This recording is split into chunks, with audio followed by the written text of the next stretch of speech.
This time. Fun with technology.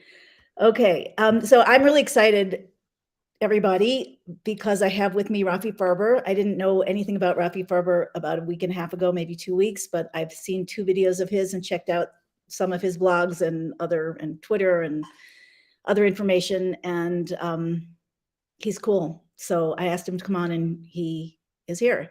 So the topic today is kind of all over the place. I want to talk about I want to talk about what's unfolding in the world right now, especially in terms of Torah, redemption, what it means for Jews, what it means for non-Jews, what's happening with the banks, what's happening all over.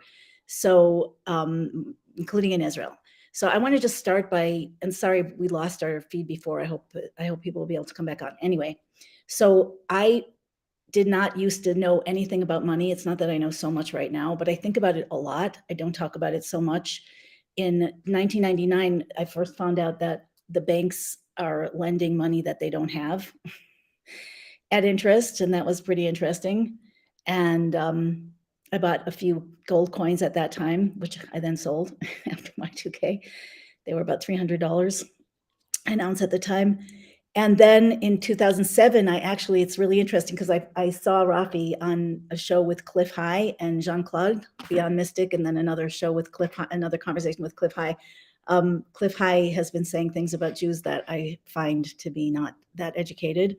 So it's interesting, though, that in 2007, I heard a call on late night radio with Cliff High and his friend George Orr. And that was the second time I really got,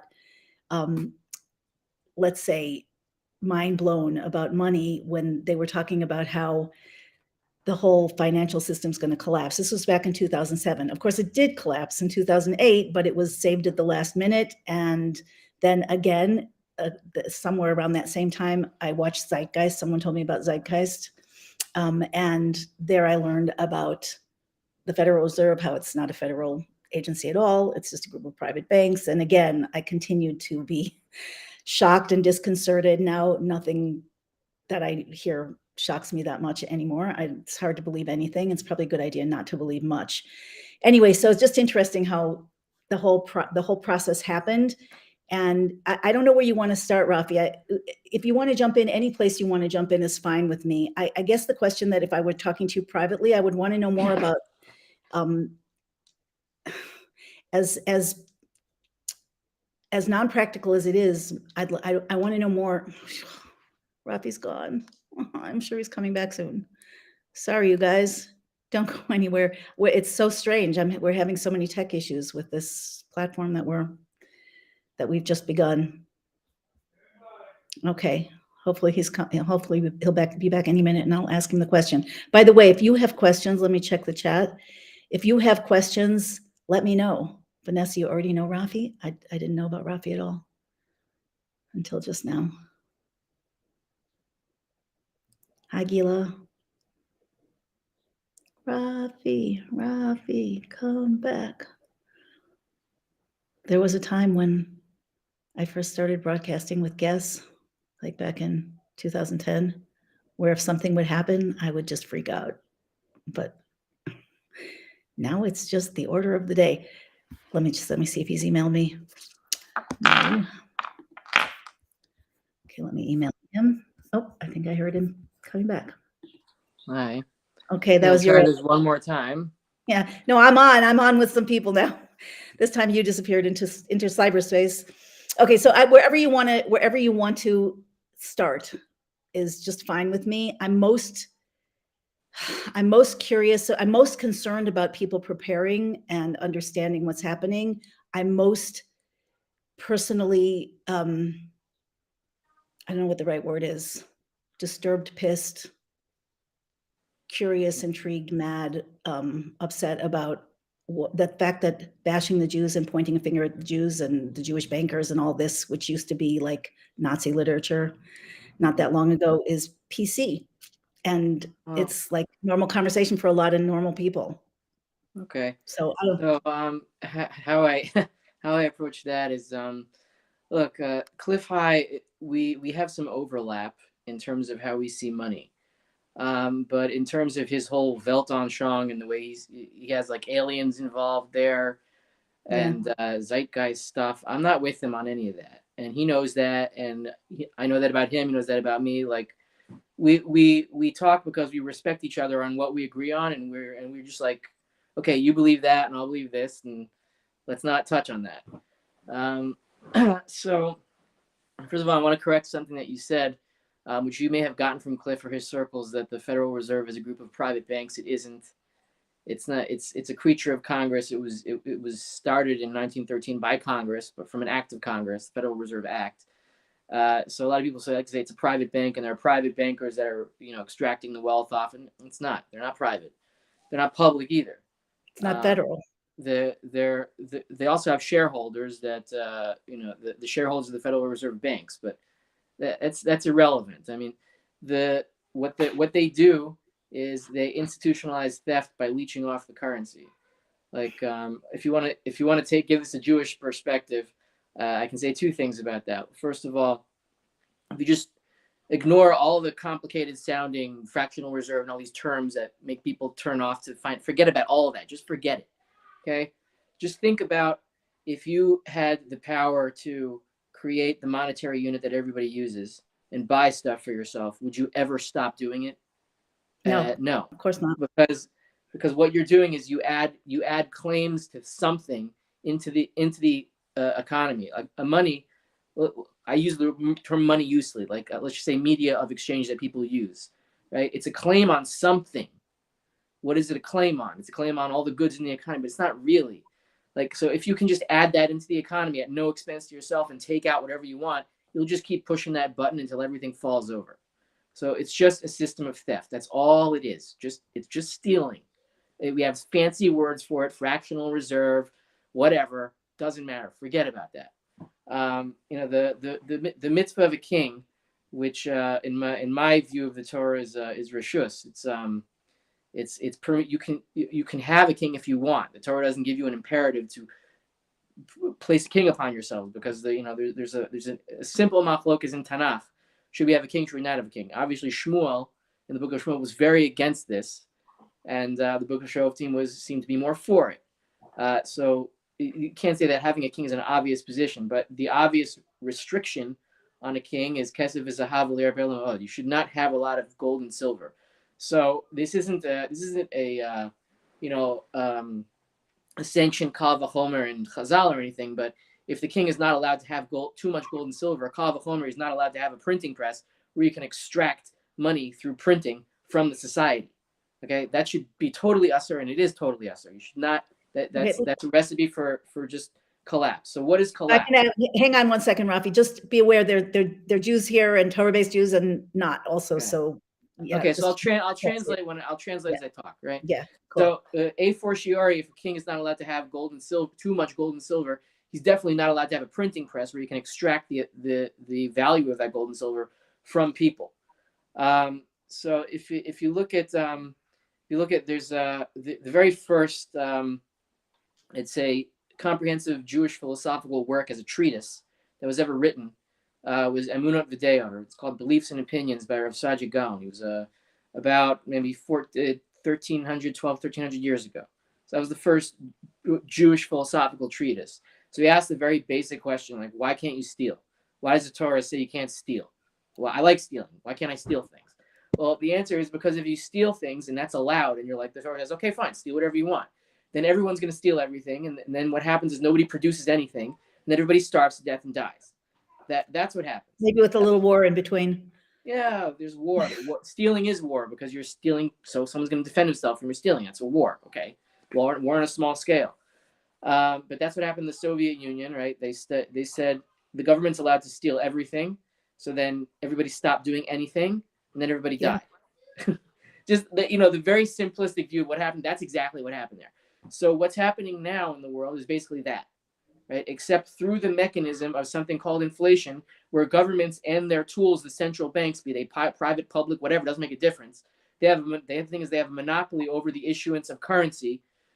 So they have that mechanism through which to steal actual stuff from people, right? Because there's only so much stuff in the world, but you can potentially create infinite amounts of currency in terms of digital data that you print and say, oh, now I can have this, now I can have that, now I can have that, now I can have all of this. and you can just buy everything, and then everybody has nothing, and everybody dies. So that's what's happening. Okay, and all the Everybody dies mechanisms anyway through which to do until it, further all the mechanisms notice. to do it doesn't matter, and it's interesting and it's academic and it's something that I specialize in. But if you're a common guy, that's what you have to know, that it's happening. Everything is being stolen, and you can't steal everything without people saying no more and stop working, and then everybody dies. So no, not everyone's going to die. We're not all going to die. We're going to stop the theft at some point and rebuild from the ground up. And just like Migdal Bava, the Tower of Babel, it falls over. So this one's going to fall over too. And then you're going to start at the beginning of every monetary pyramid. Where does every monetary pyramid start? How do people start exchange? They start exchanging with gold and silver. That's how they always have done it. That's how they've done it every time. When the Roman Empire collapsed, they went back to gold and silver. When this empire collapsed, they went back to gold and silver. When this let's call it the American global empire, if you can call it whatever you want, when it collapses, the entire monetary system is going to fall over. No one is going to know what a dollar even is, so they're going to stop using it. They're going to go back to what has value, what the dollar is based on, which is, again, gold and silver. So that's money, and that's what you need, and that's it. And you think it's happening very soon, I'm assuming, because if you're the end game investor, what makes you think that? Like, I've heard that also. I forgot to say in my little list of my, I also in 2015 heard a lot of people saying that, the last few weeks or a week before of the Shemitah year, that's typically when things crash. They didn't. Well, they almost did. We watched the stock market go down 1,000 points in a few minutes when it opened, and then it got pumped back up. But why now? What's actually happening with the banks also? Okay. Well, in terms of Shemitah accounts and that kind of stuff, sabbatical counts, I'm the kind of person where I have emunah and bitachon. I have faith, and I believe in, Jewish redemption and the end of days and that sort of thing. But I try to not take myself so seriously and all that stuff, because I don't know the numbers, and anyone who says that they know the numbers, everyone before us has said they knew the numbers, and all of them were Exactly. wrong. That's All of them right. were wrong. So I could be wrong too. And this monetary endgame might not be the redemptive endgame, might not be, but I have to believe that it is, because otherwise I would lose it. Because what I see coming is so scary, and I'm not the one who like wakes up in cold sweats every night, like terrified, and gathering ammunition and weapons and stocking food, in a huge building. So I'm not a prepper in that sense. I do, rational things. I have some extra food, and I have gold and silver, away from me, not in my house. But so I try to keep the calculations somewhere separate, and just have it keep me sane, rather than have it like anticipating and hoping if it doesn't happen, I just, I get despaired. I don't let it go that far. Insurance policy. Right. So why is this the end game? Well, we've seen end games before. They're not new. We've seen hyperinflationary end games. The most famous one is Weimar, right? 1923 Germany. And what they are basically is, it's not that complicated. I mean, if you can create money, then what you can do is, you encourage other financial institutions with the ability to create money or credit to come into existence. And then they have like these huge buildings in Manhattan or Tel Aviv or wherever the banks are, and they keep growing and growing and growing. And then as they grow, they need more and more and more. And as they need more and more, they grow and grow and grow. And eventually, like, you reach a point where they have to grow so fast, they have to grow vertically. And that's hyperinflation, right? The only way to feed an inflationary system is to keep inflating. And you can try to slow it down for a while, or there's two things. You could try to slow it down for a while, and that can work for a little bit, or you can try to encourage people to produce more and more, faster and faster, so that when you inflate, the effect on prices is less pronounced, right? Because more people are buying more. And No, noticing less? because technology is allowing the production of more goods and services. Mhm. Right? If you can produce more stuff, right? Let's say you have an orange tree or any kind of fruit tree in your backyard, and someone's like taking some of the fruit in the middle of the night, but not enough for you to notice, right? So you don't freak out. You keep picking your oranges, you sell them, whatever, you eat them, and then so let's say then you have like this amazing fertilizer that grows oranges like crazy. So then you have way more oranges, so you're richer. But the guy who's picking in the middle of the night and stealing from you, he gets to steal more without you noticing, right? He's stealing more from you, but you don't notice it because you're producing so much more. Right. So that's what's been happening since this inflationary system that's been around since 1933, actually. Right? 1933 was when FDR, that horrible guy who intentionally did not bomb the tracks to Auschwitz, right?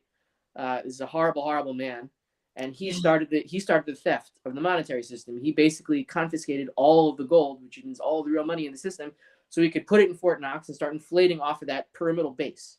Right? Once you have gold, you can start printing receipts to gold, and then debt, and then banks can take out debt against those receipts and build the next layer, and then companies can issue stocks above that layer, and then other companies can issue options above those stocks on that layer, and you have a huge pyramid, right? None of which is real, you're saying, except for the initial gold. Yeah, the initial gold is the real money on which everything is based. So FDR started it, and since the 30s, our productive capacity as a species has gone through the roof. I mean, we can really grow food, we can really produce stuff. The internet has made everything so much more efficient. We can click a button and get whatever we want from China across the world in a few days and just have it. Everything is much more efficient, which means that the inflationary process could speed up that much more, and we would say, oh, 2% inflation. It's not really inflation; it's 2% price rises. And so, oh, whatever, there's always inflation. But really, to make prices rise 2% from the productive capacity that we have, versus rising 2% from the productive capacity of the 1940s or 50s, they're stealing a lot more than they used to. And we've run out of productive capacity, and the theft is getting obvious now, because not only did we run out of productive capacity, they had this genius, crazy idea that why don't we just shut down the world for a year and then we'll just print money to make everybody not notice. So yeah, they're insane. They're all insane. And now because they did that, because of those policy responses, and we all know what I'm talking about, they made the price increases that much more obvious, and there's going to come a point when the public just abandons the currency. And the only difference between Weimar and now is that Weimar, their currency, was only applicable in Germany. The dollar is everything. The dollar is the shekel. The dollar is the euro. The dollar is the yen. The dollar is the reserve currency of every single currency in the world. So when the dollar falls, every currency falls. And when every currency falls, you have nothing left but gold and silver to buy stuff with. Wow. Would you keep anything in bonds or banks or whatever? Yeah, I wouldn't keep anything in bonds, but I would keep in banks what I need for, let's say, 3 or 4 months out. Nothing more than that. Yeah, you need cash to pay bills, so don't zero out. You also need cash, like if you're playing the trading game, if you're buying gold stocks and silver stocks, which I talk about in the in-game investor, those can be very volatile, and you need cash to be able to buy the dips emotionally. But that's a different topic. Most people are not going to be dealing with that. And yeah, keep an amount of cash liquidity on you, just so you can stay sane and calm, because things get volatile towards the end. It's not like the dollar's not going to have rallies. It is, but you're going to have to deal with that and keep some liquidity on you. So I know this isn't the only topic we want to discuss, but what do you expect to happen if all of the currencies crash at the same time? And also, what about the BRICS nations? It seems like they're circumventing the dollar, if I understand correctly. Maybe I don't. They're not. No, they're not. They're so pretending. Can you explain that? And also, what do you expect what should people expect when they walk out their door? What kind of preparations would be for a person who's not particularly wealthy and not particularly savvy? What would be basic good preparations to make to be sane, as you say? First of all, get out of big cities. Get out of Manhattan. Get out of Chicago. Get out of LA. Get out, soon, or very soon.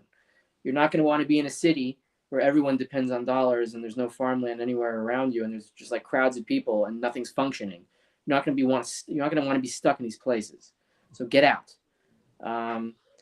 If you're in a rural area, good. If you don't have a lot of money, do what you can to accumulate small amounts of silver every month with your paycheck. 1 ounce, 2 ounces, 3 ounces a month. What's that? That's like 30, 40, $50. Yeah, you don't have a lot of time, but you can always start now. But I guess you can also stock some amount of food Don't go crazy, and but if you're in a rural area and you can make connections with farm owners, people with skills, if you have a skill that you can barter with other people, start doing that. Start figuring out who are the people around you that grow food on a local level. What is your local economy? Call people up, find out who is where, what they're doing, and write people down, put their addresses down in a book or something, and find out what they do and where you can go for whatever you need. How long, obviously nobody knows, but how long would you expect shortages in accessibility of goods and services to last? Is there any way to speculate? Well, I don't know.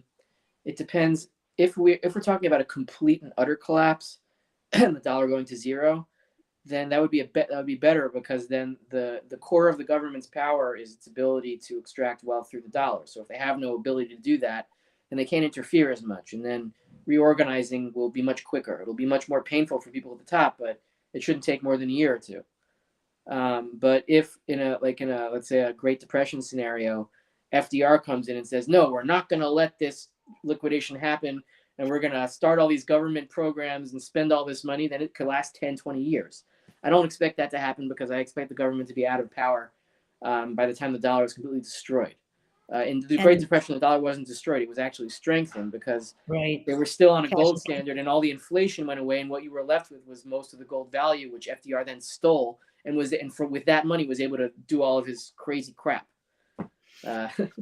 What do you think will happen then? How do you see the government and the crash of the currency corresponding? If the currency crashes, the government will be powerless. So it won't be able to do it. If the dollar goes to zero, is that what you're saying, as you said before? If the dollar goes to zero, then yeah, the federal government at least will be powerless. You have some states, maybe in the United States, maybe Texas, maybe Wyoming or Nebraska or something. I don't know. There are some states that have gold and silver stores that say they're keeping it safe. So maybe the U.S. breaks up into states. The federal government is impotent, hopefully, and then you have states trading with other states, and it will still be the states of America, but it won't be united under a federal umbrella, hopefully. That's the good scenario. Like, political breakup is a good thing. You don't want to have political unions where people don't agree and they can't get along. Like, you want to break up and stabilize things. You can't have this huge tower. Yeah, that happened to the Soviet Union, right? That they broke up into a number of small states. Actually, that was a prophecy. It's a prophecy of redemption. Yeah, that I noted when it happened. So, how do you see the role of Israel? Is Israel I think Israel maybe is functioning as a vassal state of the U.S., even though people are saying that Israel's a vassal state of the U.S. is a vassal state of Israel. What are your thoughts on that? Israel's not. U.S. isn't a vassal state of Israel. That's just silly. I'm just saying they say that. I know what they say. They like to say that. Yeah. So what's Israel's role in this?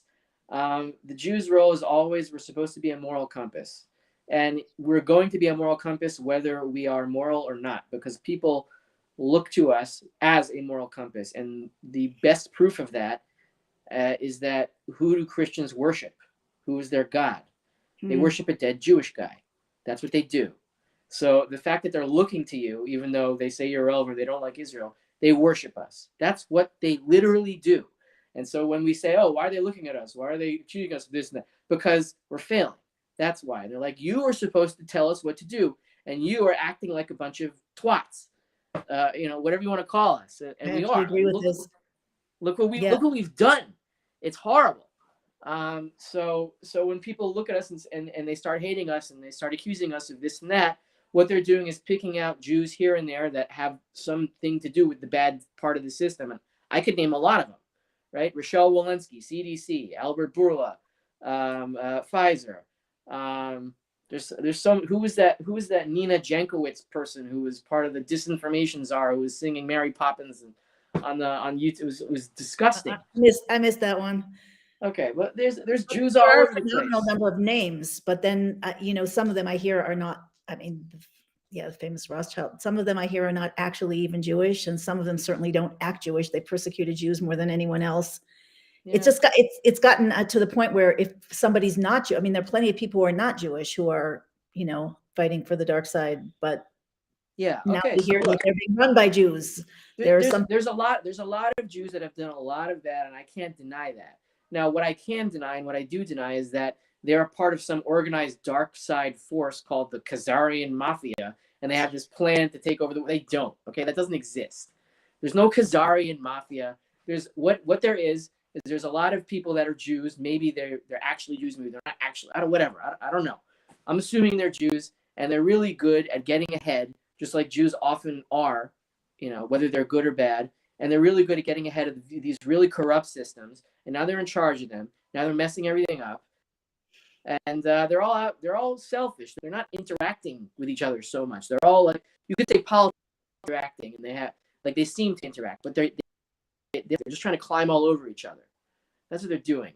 So you have all these bad people that are Jews, and there are other non-Jewish people that are in charge of this stuff. Also, I'm not saying that Jews are exclusively Plenty. this. I mean, Right, it but just happens to supposedly be they're we're working very for the talented Jews. people, so we're very talented at good and evil. That's all. That's what's happening, and we have a word for this ourselves. We call it Erev Rav. Do we have like a hard definition for what Erev is? Find it halachically, but we call it Rav like there's a group of people that just like from Egypt, because the economy was so decimated, they just like came with us, you know, just on a whim.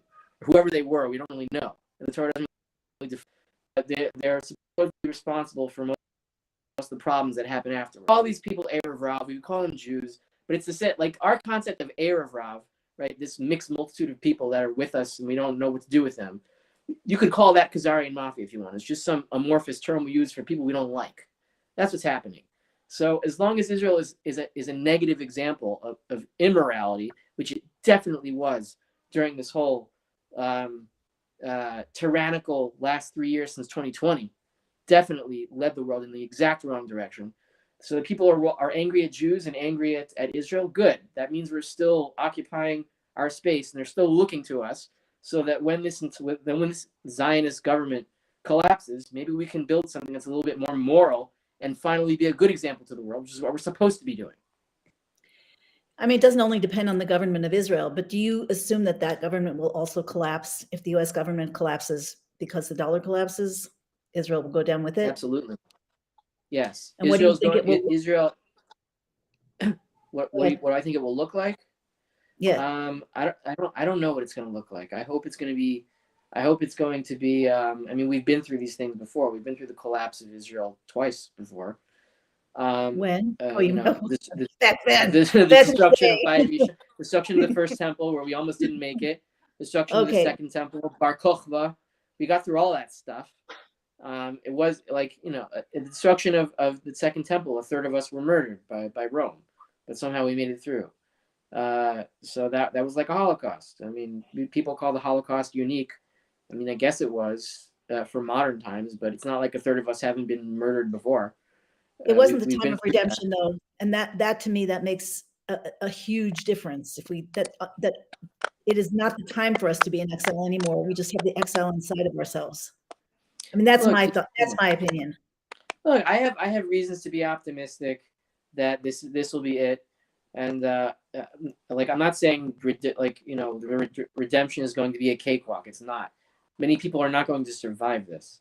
But the reason that I say that that the Israeli government is going to collapse along with the dollar is that the issuer of the shekel is the Bank of Israel. How much gold or silver does the Bank of Israel own? Zero. They own nothing. No gold They and own silver. What do they dollars. have? What do they have? They have dollars. Wow. So the shekel is the dollar. It's just another name for the dollar because it's a dollar substitute. So when the dollar collapses, the shekel has to collapse too. There's no other way out of it, right? And then you're reduced to the people that have gold and silver piles of gold and silver here. Maybe we'll dig under, you know, Al-Aqsa and find, you know, the stores from Beit HaMikdash. I don't know. I'm just making stuff up. I have no idea. Very possibly. Could be. Anything could be. I don't know.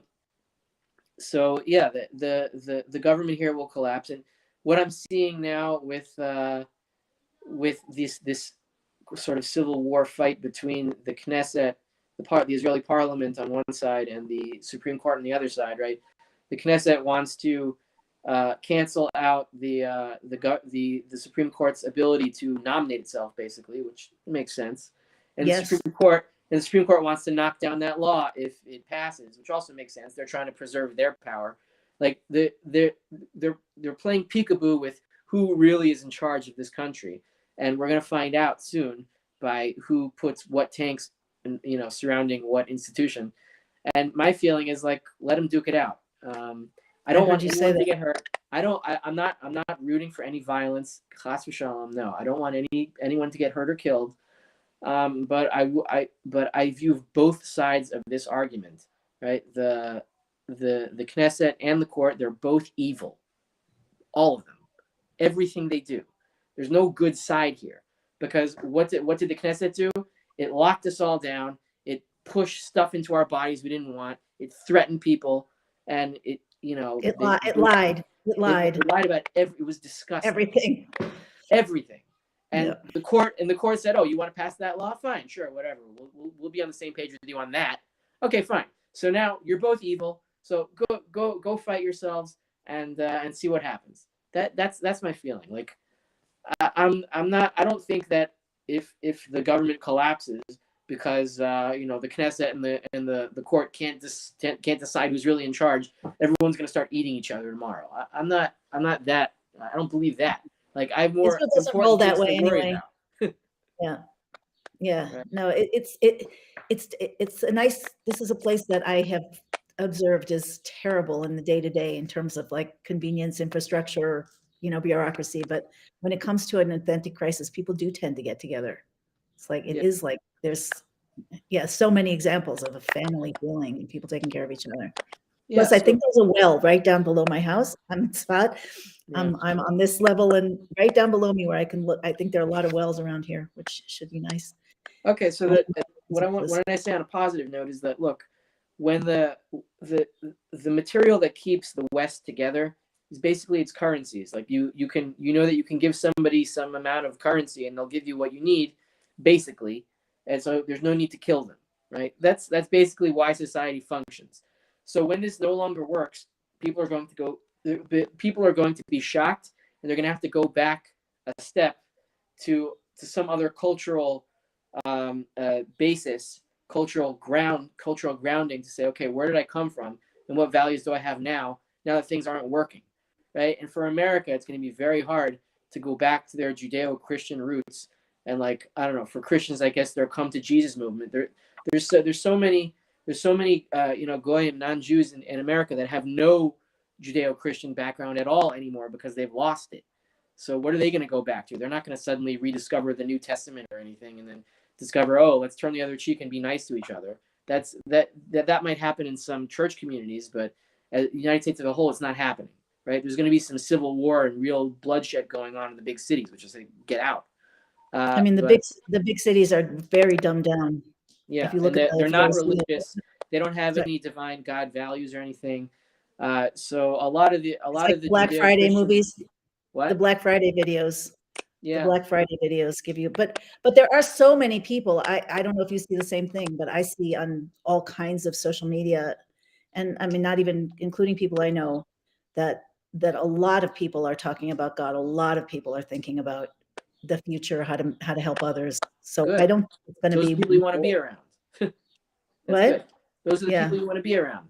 Yeah, people that are rediscovering their divine roots or their God or however they used to worship it, and that's a good thing. Wait, I was going to say something else. I forgot what it was, but so ask me another question. Okay. Well, I'll just go, but this isn't the main question, but I didn't get an explanation on something you said before about the BRICS nations. I'm hearing that, we're not allowed to invest in the ruble, but if we were, it would be great for us that the BRICS are going to do well, as opposed to, I don't know what you call the non-BRICS, the US, petrodollar, whatever. Like why are the BRICS not actually separate? Why is it that? So that's simple. So the BRICS is what is it? Brazil, Russia, India, China, right? I think Turkey joined them. I think Saudi Arabia might be joining them. Okay, I keep so reading whatever. So all these countries, their currency is also a derivative of the dollar, right? So let's say they want to get around the dollar. That's how they're advertising it, right? So Brazil and wants to trade with China and yuan. What's a yuan, right? The yuan has a trading range with the dollar. The People's Bank of China regulates the yuan in terms of its exchange rate with the dollar, because they have humongous, enormous, crazy amounts of trade with the U.S., who they produce all this stuff for in exchange for treasuries. So they got to keep that number in sync, and they do that by printing money or withdrawing liquidity to keep that balance in check, right? So the yuan is the dollar. It's not separate. And so is the Brazilian real, and so is the Indian, whatever they call it. I forgot what the rupee. The rupee. It's all the dollar. So like they imagine that they're going to use their currencies instead of the dollar directly in trade. So you're just using a dollar derivative instead of the dollar itself. If you want to get out from the dollar, you got to go underneath it. There's a pyramid here, right? You have gold, then the dollar, then all currencies on top of the dollar, then stocks, bonds, real estate, whatever, right? Right. If you want to get out of the dollar, you got to go underneath the dollar, not above it to another derivative currency of it. So you got to go to gold. You got to trade in gold. Once you see countries trading in gold, then they're out of the dollar system. They're not doing. And none of them are doing that yet. I just read somewhere that Russia made a huge purchase of gold, stocking up on gold and silver. Russia actually stopped purchasing gold. They've been stocking up on gold since 2000. But just because a country is stocking up on gold doesn't mean that it's trading in gold. It could very easily be. I mean, look at who was the biggest buyer of gold in the last 2-3 years. It was. It might surprise you, but it's Turkey. How's Turkey's currency doing? It's not. It's dying. It's dead. It's hyperinflationary. So then what about all the gold that Turkey bought? You know, isn't that supposed to protect your currency? Well, no, not if you're going to sell it, right? If you're going to use gold as a game to try to buy and sell gold and like dump it on the market when you think your currency is getting too weak to strengthen it, then your currency is going to die anyway. Because the idea is, if you want to strengthen your currency, you buy gold, you stop printing money, you say, here's the exchange rate between gold and my currency, and that's it. I'm not anymore have a gold substitute. Then you can treat that currency. Right. In order to knock down the entire, am I still there? Yeah, you're breaking up a little bit, but you're still here. Okay. So you got in order to do that, you got to knock down the entire banking system, that inflationary banking system in your own country that you allowed to build up because you were basing yourself on the dollar inflationary system. So it's not so easy to get around the dollar. You have to completely restructure your economy in terms of gold prices instead of dollar prices. That totally messes up your division of labor that you've set up in the country based on the inflationary global system. It's so interesting. As you're speaking, I'm just seeing like how on every level, look at the metaverse, on AI, on every level, we're moving into a more and more illusionary reality. What you're talking about is creating a foundation that's actually solid and real. And, and that everything is already built layer upon layer upon layer on what's not. And it's not just money, it's CGI. We don't even know, deep fake videos. We don't even know what's real. We don't know who's lying to us. We can assume pretty much everybody's lying to us, but we don't know what the truth is. How deep does it go? It keeps getting deeper, deeper and deeper. Like I was going down rabbit holes for a few years and then I just stopped because like there's no end. There's no end. Yeah, just you gotta ground yourself or you can get lost in this stuff. Go for it. Were you going to say something? Go ahead. No, you go for the next question. Yeah. So what I'd like to do, first of all, guys, if you have any questions, just type them in the chat. Maybe we'll get to them. There is a noise, like a strong clicking noise. Do you have? Yeah, is your Wi-Fi okay? I don't know where that's coming. Also. I don't know. Okay, whatever. Whatever. But if we could play like an imagination game, which you've probably done. I'm assuming you've done it. If you could look toward the best possible case scenario, if we don't depend on governments to lead the way, but each of us with our friends, with our communities, with whatever our sphere of influence is, if we were forward-thinking, if we were looking to the future, to the desired future, and if we assumed that we're operating in alignment with what's anyway happening under the surface, the redemption, a divine process, a divine movement. So that would assume that we would be more like, I don't know, surfers or, steering a car that's running on its own by divine energy. What could be the best case scenario, and what could each of us do for ourselves, for our families, for our communities, for the world to really, and I do believe I do believe that, actually, and I do believe that there are forces in the world that aren't evil, that aren't on the dark side, human forces also. So I don't expect the worst case scenario, but then again, it could be more, I don't want to expect any bad case scenario. So it could be someplace in between what I like to think about and what actually is. But anyway, how could our consciousness affect reality, even overtly, even the moods that we project to other people and what comes back, and how we have more creativity from a more relaxed state of mind than if fear shuts everybody down. Going deeper, spiritually, at that, if you would be willing to do that. I mean, how do we make the best out of what's happening? Is what you're asking. And how do we become players? How do we become part of the solution instead of part of the problem? The one thing is to protect yourself as best you can. Another thing is to try to actually make a positive difference. Okay, so I can tell you how I do it. Every personality is going to do it in their own way, and play on their own strengths. But how I would say to do it is trust your own mind. Don't trust anybody. Even your mashpia or your rebbe or anything like that. For everything has to be filtered through your own mind first, and anyone can lie to you either purposely or not purposely, accidentally, or not even realize that he's doing it because he's so sucked into the system that he doesn't know what he's saying, right? So trust your own mind and build from the bottom up. So start with your family, educate your kids as to what is going on, and the lies of the system, and how this everything that's happened in the last few years is tried to harm them, and we've been protecting them as much as possible. And try to make sense to your family and ground yourself.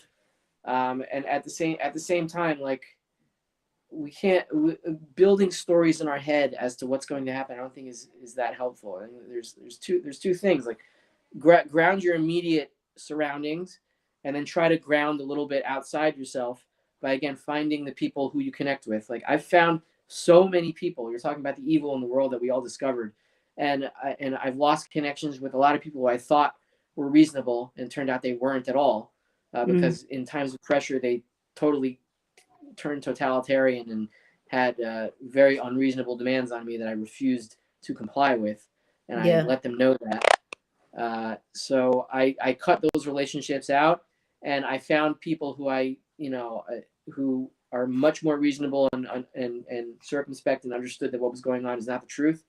So I connected with them, and now they're referring me to other people who are organic growers or whatever. So I'm just trying to build from the ground up a small group of people that we can rely on each other, and hopefully that'll be enough, because I'm not going to save the world. What you can do is you can start stacking gold and silver. The physical act of doing that hollows out what is left of the currency system, because whether people understand it or not, whether governments understand it or not, the only reason that their currencies have any value whatsoever is because they still have an exchange rate with gold and silver. So the more you buy, the more you're able to take out of the system, the less they have, the less real money they have to keep it going, and the quicker that the hyperinflationary collapse happens. You think the small buyer can make a difference in that way? Yes, absolutely. Right, especially silver, because silver is a very thin market. From what I've seen and what I'm seeing now, you mentioned AI. That's just another piece of the puzzle, and all the terrifying things that can happen with AI becoming self-intelligent and upgrading itself and then surpassing us, and who knows what comes after that. Another thing that I've noticed in Israel is one of the things that was keeping me sane during the whole medical tyranny that swept over us, especially in Israel, was Israel might have been locking down and going totally nuts. But one place that was opening up, Dafka specifically, was Har was the Temple Mount. And people, and all of a sudden, for some reason, the government was allowing Jews to daven, to pray on the Temple Mount. Which, if you don't see that as redemptive or something to do with all this stuff, then you're not looking. That's got something to do with it. And this state is fighting itself now, specifically when the banking system it looks like to be on the verge of total collapse. This is all happening at the same time. I don't think any of this is happening at the same time for just a coincidence. This is all coming to a head Exactly what hit, I don't know. I just know we all have to keep calm. We got to stack gold and silver. We got to build our local economies, our local communities, and we got to pray. That's it. Yeah. Do you think they know they're going down? Do you think the banks know they're going down and the governments know they're going down, or they still think that we're going down? I think they think they're going down in terms of they think they're on a roller coaster and they're on another leg. You know, they're about to go like this and they go, woo, and wait for the government bailout and then they'll be fine. I don't think they know that they're going down for good. Maybe they do. And we know it because of spiritual reasons. We know it because the money's never been inflated to this degree, because I banks don't have know it started for to I don't crash. know it for sure, but if you look at at the curve of money printing in the U.S., it's just, you know, if you take a, you know, the algebra 1 class or algebra 2, like the graph of x squared, the graph of an exponential curve is always Yeah. parabolic. So once you pass that curve, you have to go parabolic, you have to go vertical, and just draw tangent points on the money supply of the U.S. from 1933 to now. You'll see it. It's a hockey stick. We're going vertical now. Not much time left. So So it's just, really, you said this already, but I'm just repeating because it's just sinking in that you're saying that whatever happens as the U.S. goes, that's how the world goes, just like that. yeah, it'll all go down together, all of it. Wow. Okay. So, oh, my husband just brought me this. Show and tell. $100 trillion. Oh, that's good. $100 trillion. How did they have time to print that? Like, when it was inflating the 100 trillion. Yeah, so it has happened before. I had a friend in New Jersey who had come from Argentina to the US, and she told us that there were supporters of the local Jewish center who were millionaires, and they were called in by the banks. The banks shut, and a couple days later or whatever, they were called in by the banks and asked to sign a waiver that they would accept 10 cents on the dollar. It wasn't dollars, but whatever. They'd get 10% of their money and the rest would go for good, or they would get nothing. And she said that the ones who didn't sign ended up in the soup kitchens like 2 days later. That's somebody I knew. That's not that long ago. That must have been 20 years ago, 25. I don't remember when Argentina crashed. But you're saying it's the whole world. It's the whole world now because it's the dollar. Do you think about how this, I'm sure you must know about that the Chachamim, the sages, prayed to get rid of the lust for idol worship amongst the people. Are you familiar with that idea? And they replaced it with money, with the lust for money. Have you thought about that? Like what that means to us and what the next thing Actually, would be if it's not money? I have an answer for you on that. Okay. I forgot that Maimar Chazal exactly how it's phrased. I have to look it up. It's in Midrash Rabbah or something. But remind me to look that up. But I do have thoughts. Okay, so replacing the lust for idolatry with the lust for money. So I talk about this a lot in a lot of my interviews, that idolatry and fiat money are really the same thing, right? Because if you look in the Rambam, in Maimonides, in his introduction to Hilchos Avodah Zarah, to the laws of idolatry, right? The Rambam almost always starts his treatise on whatever topic with, the basic halachas of the mitzvah. With Avodah Zarah, he doesn't start that way. He spends the whole parak explaining the history of Avodah Zarah, and he starts with, right, the history. He's like, so how did Avodah Zarah start? Well, you had this guy named Enosh who decided it was a good idea to, instead of worship God, to worship the stars, because the stars, God created the stars to help God. So like, we're going to ask the stars for help, and then the stars will tell God, and we can connect to the stars better than we can connect to God. Of course, there's the God, but like if we dive into the stars and pray to the stars, it's more efficient, right? And what are the stars? They're a derivative of God.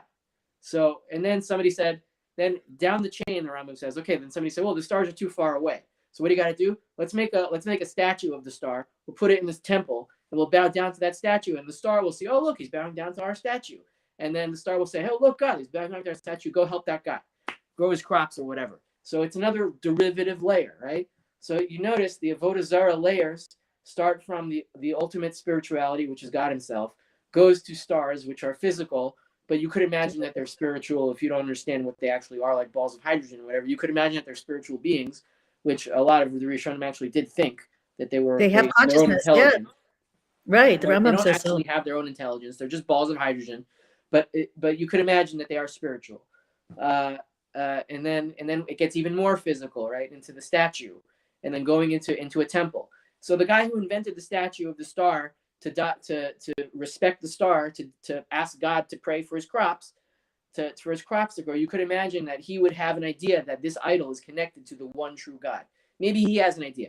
But what about generations later, when a kid goes into this avodah zarah, this idolatrous temple, and sees a bunch of people bowing down to a statue and saying, "What the hell are they doing? I guess I'll just do that because why not? Because everyone else is doing it," and he loses the entire connection to God in the first place. So you have a derivative chain that is now totally disconnected from God, and you have idol worship, and then you have people sacrificing children to this thing because they think that you're supposed to do that because it's not working. You have to kill more people. Okay, that's a bad idea.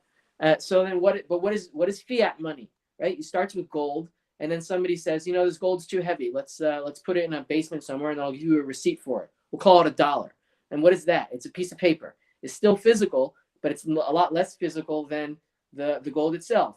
And then what do you have after? So the dollar, okay, fine. You don't have to trade the actual physical dollar. Just put it in this bank account, and then the bank will hold it, and then he'll give you this number on a spreadsheet that you can write a check on, and then give to somebody else. And meanwhile, the bank is loaning all these dollars to somebody else. So then that's another derivative layer, and it's even more spiritual. And then somebody says, "Oh, let's derive some more debt on top of that thing, and then more derivatives on top of that, and then everybody's passing around these dollars or these bonds or these stocks and saying, "Oh yeah, this has value."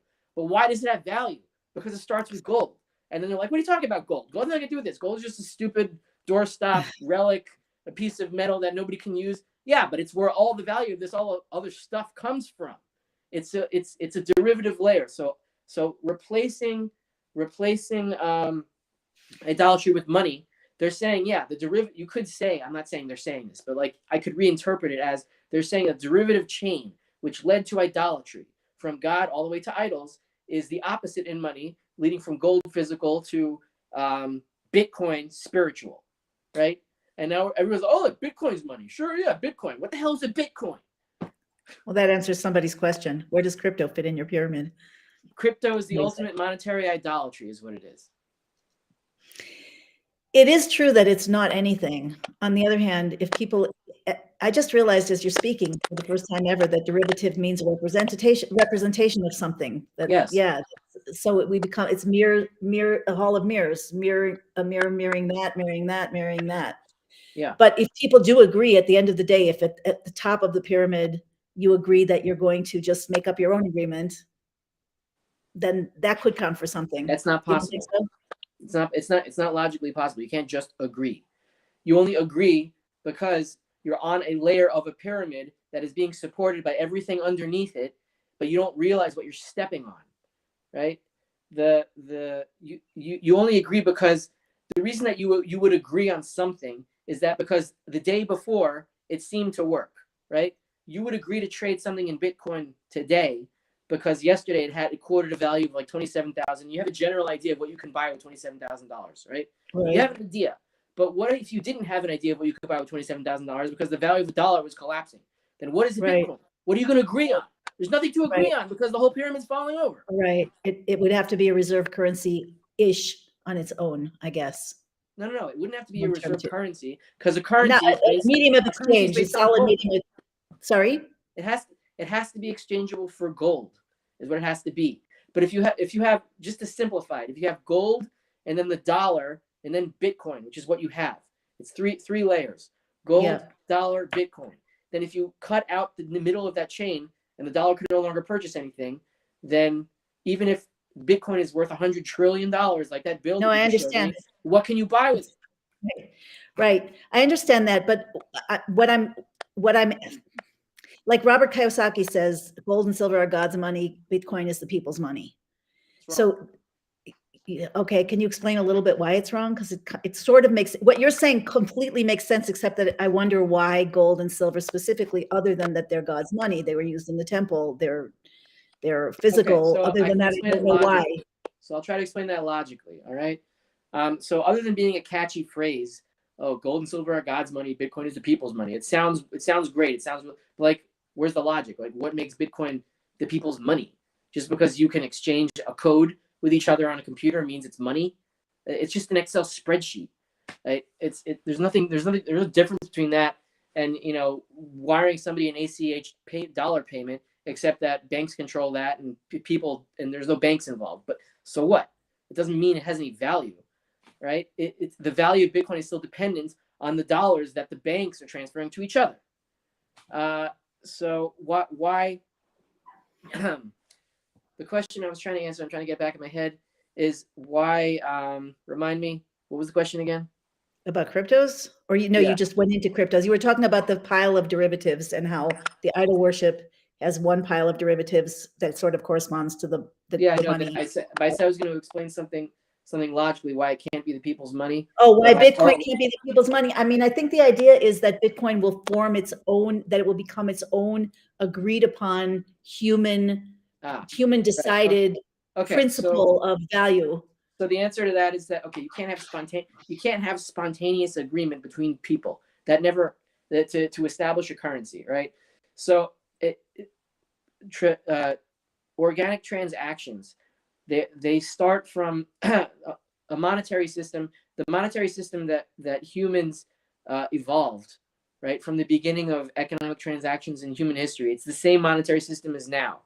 How do I know that? Because of something called the regression. The Mises called Ludwig von Mises, the Austrian school economist, also a Holocaust survivor and a Jew. He put forth the monetary regression theorem, or the monetary regression principle, I call it. That the only reason that that anything has value, all prices today are based on the prices of yesterday, right? Prices are what create the division of labor. The reason that you know what to do, the reason that you know basically how much money you're going to make from this live stream, and therefore how much time you're going to put into it, and then how much you can demand from the economy after you get paid for whatever this is. You know that. So you know your savings, you know basically what you know, because of a price array that you are familiar with. Basically, you know the price array, and it goes back all the way into the past, day after day after day, until all of economic history began. And what did it begin with? It began with gold and silver. That's how transactions began. And why did it begin with gold and silver? Because somebody wanted to trade for something, and somebody had a lump of gold and traded it, and then more people started doing this and realizing that this stuff never goes bad. And you can keep cutting it in smaller and smaller amounts, and it's fine. So why don't we just use that? Because somebody at the end of the chain is going to use it in his ring or his necklace or whatever it is. It doesn't matter. It's going to be useful, and it's not going to change in its composition. So we'll use that to trade. So then everything ended up being built on that. So this imagination that you can have a spontaneous order of people just saying, okay, here's a piece of paper. Let's just agree that it's worth X, Y, Z. No, you don't just agree, because then you have to agree on some kind of power that's going to print this stuff, right? And well, let's just agree. Okay, this guy has the power to print it. He's not going to abuse it. But what about Bitcoin? Okay, fine. So you have a code that's the Bitcoin code, but you can have somebody else says, oh, I have a better Bitcoin. I'll make this code and I'll create that. It's in and out of inflation potential in any cryptocurrency. And you don't give me the argument that Bitcoin is the best one, it's the original one. Well, whatever. I mean, things always get better, and things always supplant other things technologically. You can't replace gold, and everything is based on it. So you could have a gold-backed blockchain, but Bitcoin itself is going to die. So you're saying that you can't replace gold primarily because it's always been this way historically. Yeah, because all of monetary history is everything's been built on it. Every monetary transaction ever made is based on gold and silver, including the system of halakha, which sees silver as money and gold as a commodity. It was originally a silver standard because silver was money before gold was. But then when you ended up mining enough gold, then you could create a more stable exchange rate between the two. So really the ultimate money is silver. But since we have gold and gold substitutes that sort of work, you don't need silver. People are asking, though, when the price of precious metals is likely to go up because it's been suppressed for so long. And also, is silver, in your opinion, is silver going to float closer to gold? Float closer? You mean be worth more? I mean, not 100 to 1 or whatever it is, 90 to 1. So in the end game, when do I see as gold going vertical? When the Fed has to bail everything out and print trillions and trillions of dollars to prevent the system of derivatives from unraveling and revealing the true prices of commodities, which will be revealed anyway when they print trillions and trillions of dollars and the whole dollar dies anyway. So when global systemically important banks start really failing, and we saw one, Credit Suisse, the next one is Deutsche Bank, which is already in trouble now. When those dominoes start falling and all central banks have to print hundreds of trillions of dollars in the space of a few weeks, I think that'll be the end. Wow. So you think this could happen almost immediately? Could. I don't know how. I don't want to say immediately. I don't know how long it could take, but I don't think it can. I don't think it's going to take more than a year. But look, I could always be wrong on that, so don't start panicking. Just keep acting calmly and slowly stacking. Look, nobody has ever been at the end of a global monetary system before, except maybe arguably the Roman Empire, and nobody's around from there. So actually, most of us were not there at the time. We were in Bavel, and we don't have much sources on that. So, yeah, it could all go down very quickly. And do you think quickly is? Do you think slowly is better, or quickly is better? Quickly is better. Quickly is better. Quickly is better because if slowly, then we want their power to be evaporated as quickly as possible, so we can reorganize now. Look, we have to do this, so let's just get it over and done with. Come on. Okay, somebody wants to know if you're willing, and if you know, if you could explain the Hebrew meaning of the word gold. You might as well do silver while you're at it. Zahav, yeah. Zahav. Well, I think Chazal say it's a compound word of zeh and hav, which means give this or exchange this. That's all. It's not that complicated. I heard the Rebbe use it as an acronym once. Zeh noten bari. Whoever gives us healthy. I don't know how to explain that. Okay, that's cute, but that's not the pshat. It could be a zehav, or I'm not an etymologist, so I don't know exactly academically where the word comes from, but I guess zehav is plausible enough. Do you think that silver will get? You didn't answer this. That silver will get closer. Okay. So yeah, so in an endgame scenario, I see the value of gold going to a 100% ratio of the dollar is a back up for a second. The dollar is a unit of liability of the Federal Reserve that issues the dollar. So the Federal Reserve has a bunch of stuff on its balance sheet. It has some gold, which let's assume it's in Fort Knox and it's actually there. And it has a lot of paper, a lot of treasuries, a lot of mortgage-backed securities, a lot of worthless debt that's never going to be paid back. Fine. So the minute that all that debt goes to zero because it's not paid back, then what's left on the Fed's balance sheet is gold.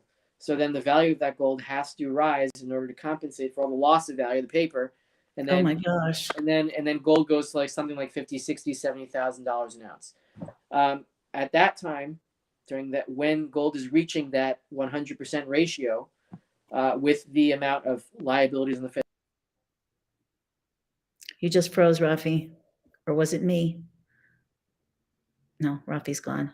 Are you guys still here with me? Or is it me that froze? Can somebody let me know you still hear me and see me if you do? Am I still on, David? Tim? Okay. We'll wait for Rafi to come back. Yeah, he's not back yet, though. No, I know. I see that I'm on. Rafi's just got to come back on. Do you guys have any quick last questions? Because I feel like I've kept Rafi for a long time. It's great. Hi, Saran.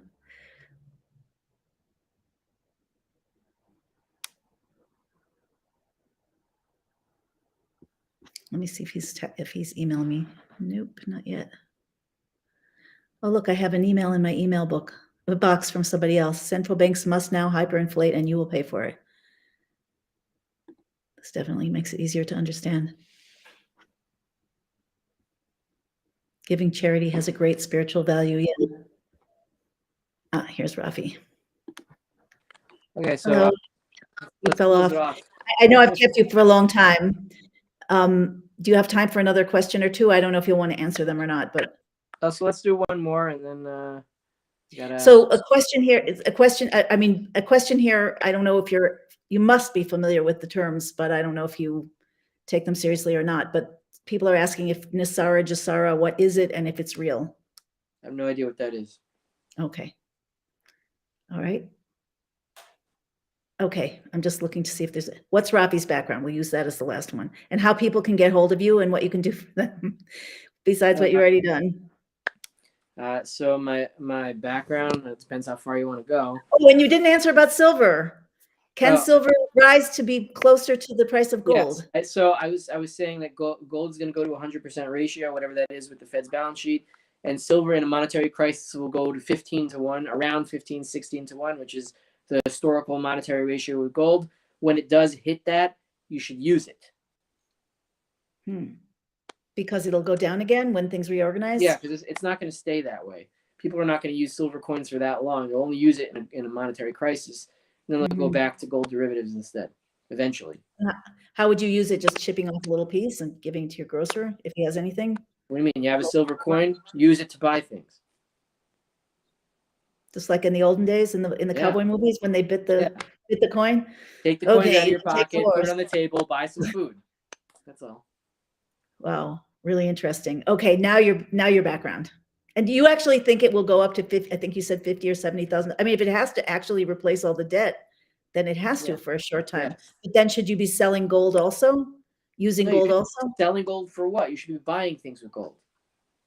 Like farmland, houses. Like whatever you want. Buy whatever you want. Horses. Yeah. Tools. Buy stuff. Accumulate. Well, and how do you know when that's happened? Like, do you think will happen fast? Like if everything crashes and money just like starts popping, do you see it as a process or it's just going to go? Look, it already happened once. It happened in 1980.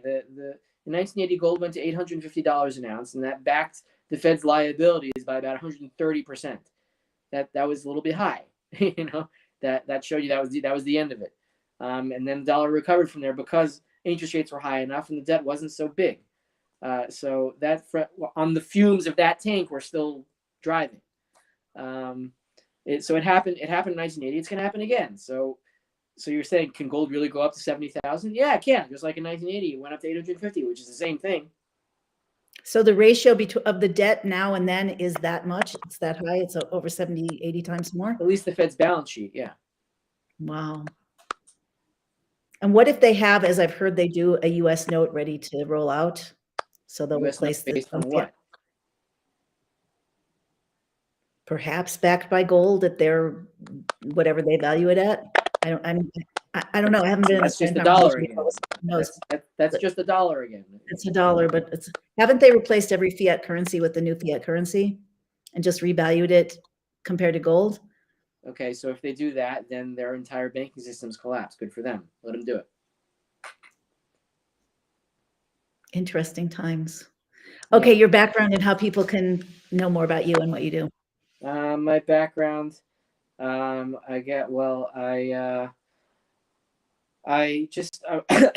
me, I'm a self-educated Austrian school economist. I became a libertarian in 2012 when I discovered Ron Paul after the 2008 financial crisis. I started researching stuff. I came to libertarianism through actually Moshe Feiglin of people. And I was a big supporter of his. If you're familiar with him, it would make sense. Of course. Then I worked in actually the biotech field, analyzing clinical FDA trials, actually. So really, I was able to see pretty much what was going to happen with this insanity. Even before, so you had a head start on this, a heads up. Well, I researched clinical trials that were for drugs that were in development to review the clinical trials to say, like, is this going to work? Is it not going to work? And all of the procedures and that. So I saw what was happening. And I knew this was a fraud. Then after the tyranny started, I lost that job. And then I had to go out on my own. So I used my knowledge and started a business. And that's the Endgame Investor. You can find it by Googling it. And that's a daily commentary on the gold and silver markets and the banking crisis and all the crazy stuff that's happening here. And I try to put it down into logical form. And I also have a Patreon where you'll find on patreon.com/endgameinvestor For as little as $3 a month, I give a weekly video on biblical commentary on non-economic policy topics or government. Oh. So I go through the Rishonim and the rabbinical commentary all the way from Midrash to Rishonim, from Chazal to modern times, and look for comments on government or monetary policy or economics, and try to plug in my libertarian philosophy into that. So it's interesting if you want to be grounded in a biblical sense. And the other thing I do is I It's affiliate suitable with for Mark people. Franklin of Gold and Silver. Sorry, Rafi, is it suitable for people who are not very Torah familiar? Yeah, If sure. people are Jewish? I translate everything. Excuse me. I'm still getting over a little bit of a cold. I translate everything into English, and I try to make it easy. Sounds great. I mean, I've been poking around, and what I've seen is great. Thank you so much. I just spontaneously reached out, and I'm so happy that you said yes. It's fascinating, and yeah, I hope we can do it again.